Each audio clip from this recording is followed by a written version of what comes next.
today we're going to be talking about a point of frustration for probably everybody ever looking to hire somebody for video. What is the difference between a video that costs $500 and a video that costs $5,000? And how does the price go so crazy? And why do I reach out to like 10 different videographers and they say way different stuff?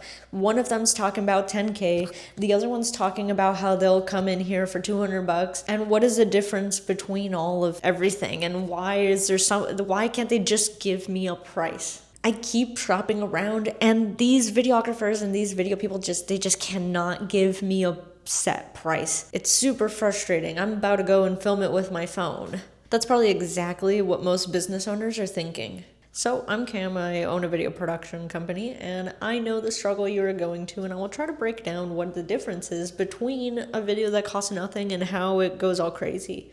Most video people try to follow, or at least they did try to follow. Right now we're kind of like, things are a little slower with the industry and Hollywood has had a lot of layoffs and stuff, so it could be a little bit different. But generally, we would try to follow the union rates, the union cam op rates, the union. These are standardized rates that you could look up for yourself. I don't know them off the top of my head, but a ballpark digit is that camera operators, for example, make between $650 and $800 a day just for labor, no gear, no nothing. So everybody tends to use the union rates kind of like as a baseline because that's what you would be paid on a union TV show, on a union network thing, even if you weren't a part of the union, those were kind of the baseline rates. And this is above the line for people in makeup, ACs, camera operators, DPs, photographers, everything. They're all kind of like line items. Because most of us don't work in the film industry, in the proper film industry, and we work more on like a middle ground for video, right? Because a lot of us are in that middle ground, we have to buy our own gear. We don't have rentals from a rental house. We don't have rentals from the production. So that means most of the time, a lot of us have gear. We have multiple cameras, lenses. You can easily spend I would say the average video person that you're probably talking to has between $20,000 to $60,000 worth of camera equipment and computers, hard drives, cameras, lenses. Like, these things are extremely expensive. When you use that labor rate as like kind of like a baseline, and you add on all of the gear that they're bringing with them, which traditionally you would have to kind of like rent that stuff, but a lot of us just like own it now. Since you now have to bring it onto set and stuff, that's usually a cost that they tack on. I would say that brings most videographers or most video production, it probably puts them at around $1,000 to $1,500 a day, depending on what gear they have, how flexible they feel about the gig, how busy they are at the moment. If it's a project that's multiple days, maybe they'll offer you some sort of discount. And most of the time also, we don't want to hear, hey, like, it's only 2 hours, it'll be short, because for us it's not 2 hours. For us, it's time in which we have to charge our batteries, take the equipment somewhere, go somewhere, park, haul the equipment, set up the equipment. Like, there's more involved in it than just, oh, you show up and it's just a 1 hour shoot. So most of us also operate on day rates. Sometimes some of us operate on half day rates, but there are some that just aren't flexible at all, and they just operate on full day rates, and that's it. So I'm talking about those are the standardized rates of middle of the road, kind of like the videography middle class, I guess, if you want to call that. So that will be somebody that's actually able to produce like a good quality product. And then there's, a tier above that where they're shooting like really cinematic stuff and they have like maybe a ton of accolades or whatever, or they're like a DP for like Nike, and those people can charge upwards of like $3,000 a day. But if you're reaching out to anybody that's like, I would say like at least good, they will be in that range that I was talking about. When you get a videographer that is willing to do things for peanuts, like they're like down to come and shoot for, let's say, $300 a day, and they'll bring a camera and they'll bring everything, most of the time either they're new, which is obviously a red flag, because you could try them out. You could try to work with them and see. Maybe you get lucky that it's somebody that's just a student and they're just starting out and they don't have that many connections. So you could get lucky that you get a cheap rate, but that doesn't necessarily mean that they're bad. They're just new. But you're kind of risking it. You are risking it when you have somebody that's that low.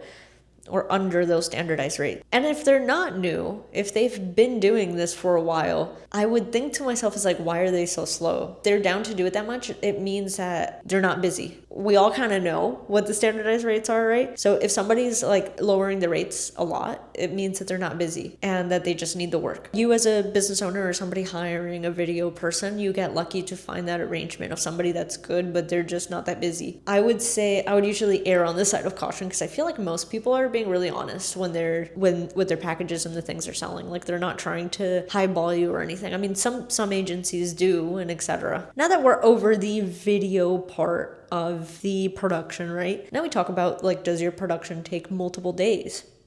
Do them as an agency, do they have employees? Do they have an office? And do they have overhead? Because that is other things that they kind of tack on to the price. Do they need additional crew members for the project? Do they need lighting? Do they need makeup? What other add-ons take place in this production? Do they need to go and rent a specialized lens because you really want it to look a certain way? These are all costs that get tacked on to their personal videography rate, along with, and then another part is producing. If you come up to them and you have this big idea, but there's a lot of planning involved, there's like, you have to negotiate a location, you have to go and like coordinate crew, all these different things, and that's like a production fee. So that's how you easily get a production that starts out at $1,500 and climbs up to thousands of dollars, and it can go up to like $100,000. That's how a Nike commercial will cost $100,000, because there's just so much logistics and so much going on that it takes those base rates and shoots them up, because it's not like you're not like getting scammed by these people. They're kind of just giving you the standardized rates. I say all this because I typically get clients that are they're either confused or like they just get such a wide range of people saying all sorts of different numbers. I think that sometimes they just get overwhelmed by the process and they just don't understand, and they're just kind of like, okay, but that guy offered me for $500, and why are you? I don't know anything about that guy. I don't know anything about the quality of their work or how needy they are or what they shoot on or any of I don't know any of the details of that other person. Clients are just frustrated and confused, and they're like, okay, well, I don't understand why that other person is charging $500. You know what I mean? Next, throw in AI and throw in like this. There's this new league of like content creators, right? And they're people that kind of show up with their phones or like an Osmo Pocket. They show up with very light gear, and their objective is to make more content, like for social. So that's a whole other tier. I'm not even too sure how they price their stuff. So I'm only talking from the POV of like a video production agency, a video production company.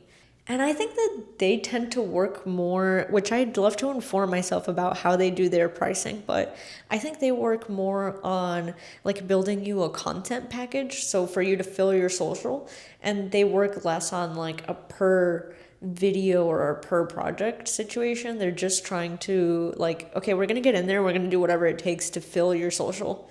And that's a whole other route. I don't know too much about that universe because I'm always talking from the perspective of video production first.